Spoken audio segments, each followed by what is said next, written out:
It's so much fun. Can you imagine Elvis Costello's your dad? I mean, he's just, he's great. We have a lot of fun with our kids. He's very relaxed. Yeah, helps me. Because he has a son who's 30 in his 30s, so, yeah. He's a great person also. Do you call him Elvis? I call him darling. Now you're talking, Diana. But it just seems, I don't know, it would be interesting being at home. Like, Elvis, can you go and put the rubbish out? Do you do that? Is that what you, I don't know. We shovel driveways, actually. We had so much snow that we're both out there shoveling the driveway and the street. So my mother-in-law and my father, because we had everybody at our home for Christmas for the first time, we start again, sorry. We do everything. We cook, we clean house, we shovel snow, we're just...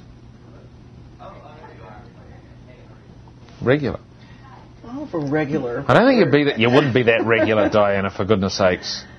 But we have a really normal family life. We cook. Like, I cook all my kids' meals, well, not all, but we both love to just... Yeah, what's your best dish? Elvis cooks salmon because we cook mostly seafood from British Columbia because it's special there. What about you? What do you cook? I make anything, except I can't bake. I can't bake. I can't do pastries. I can't do anything scientific. Anything that requires just handfuls of stuff and this and that, and I'm good with. But I can't make a pie or anything like that because you have to measure, and I'm not a measurer. I'm just a You're more an instinctual improviser. kind of. Oh yeah, totally. Yeah. But we cook stuff like salmon and salads and spaghetti and mac and cheese, regular stuff. I work the microwave pretty good too when I need to. Now tell me, where were you on Wednesday night? Wednesday? What was Wednesday? What day is it today? Today's Friday. I was at the White House Wednesday night. Tell me about it. Well, it was pretty emotional, I must say.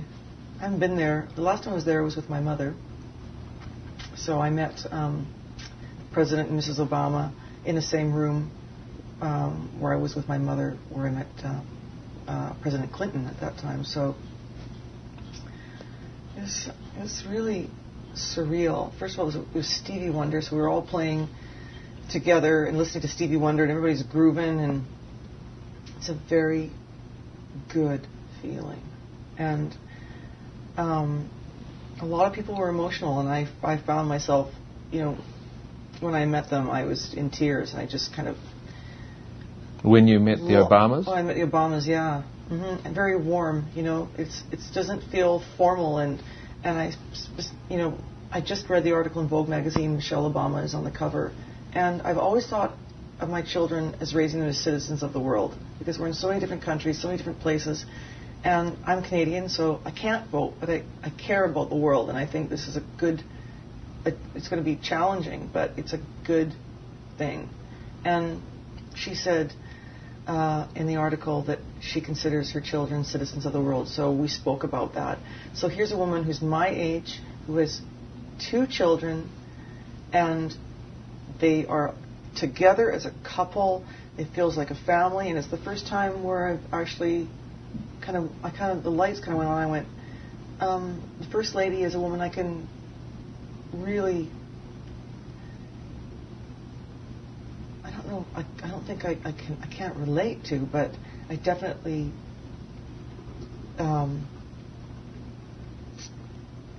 feel she is so important for the country, and her attitude as is President Obama. Did you get all tingly before you met President Obama? I mean, he's supposed to be very charismatic and extremely. You just feel good. You just feel right away. You just feel comfortable and you feel good. And I started to cry, and then she hugged me. Mrs. Obama hugged me, and she's like, "Oh, it's good." But they were like that with everybody that was watching the receiving line, and they just make you feel just good. And he came to introduce Stevie Wonder, and he had a podium, and he says, "My wife always says to me, why do I need a podium? I could just pick up the microphone anywhere here." And it's really true, and I'm so excited. But I was very emotional. After I met them, I went and I sat down, and I just had a little weep because I just felt so happy and emotional, because it's just so exciting. Sounds, I mean, it's one for the memory books. That's, and I'm that's there for with sure. Tony Bennett also, who's my dear friend, and he's pointing out paintings on the wall and saying, that was painted by such and such, and that was painted by such and such, and it was just the whole experience, and it was a big love-in.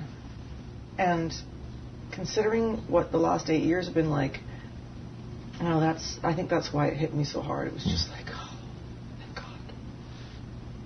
What about if we just move a little bit to New Zealand? What's your signature? Do you have a signal memory of New Zealand? Something that kind of encapsulates? Lots. How much Christchurch reminded me of Canada. I think just the feeling there. How much I loved it there. I felt really comfortable. Why is that not good? Yeah, it's all right. I mean, did you? Well, I'm just saying because.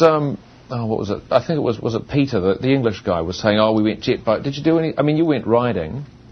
Sorry, did I convey that it wasn't that good? Everything you're saying is brilliant. I'm loving it. About Noumea, I think he was talking about. Oh, he was talking about he was talking about New Zealand. But anyway, that's by the by. I think I've gone jet skiing in New Zealand. No, but he was jet boating. But that was with Rod Stewart.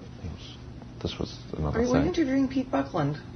I was just chatting.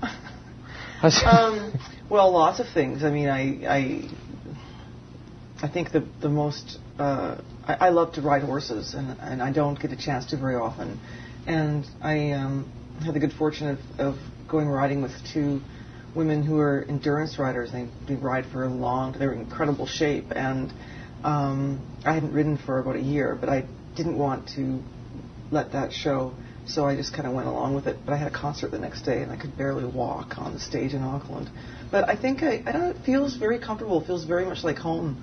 I studied with Alan Broadbent, who's from New Zealand, who is now my musical director, and he's one of the greatest jazz pianists and arrangers. I just worked with him because I am producing Barbra Streisand's record, and he played piano and did incredible arrangement for that album. So, I mean, memories of places, they stay in your mind of me just about killing myself riding horses in the black sand, and how beautiful it was, and just riding through the countryside, incredible.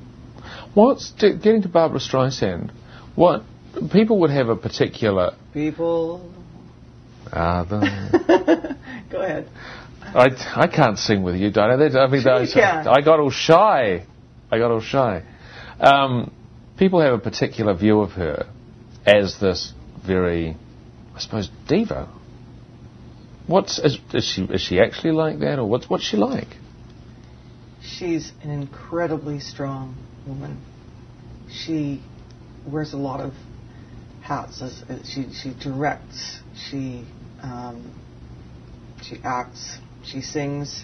She's incredibly into design and architecture and art and just everything. She's just really, really charismatic, strong, and I'm pretty strong. Two women, we've said to each other, we're pretty strong women, so we have strong opinions and very, very involved in knowing what she wants and getting what she wants to hear. Totally committed. And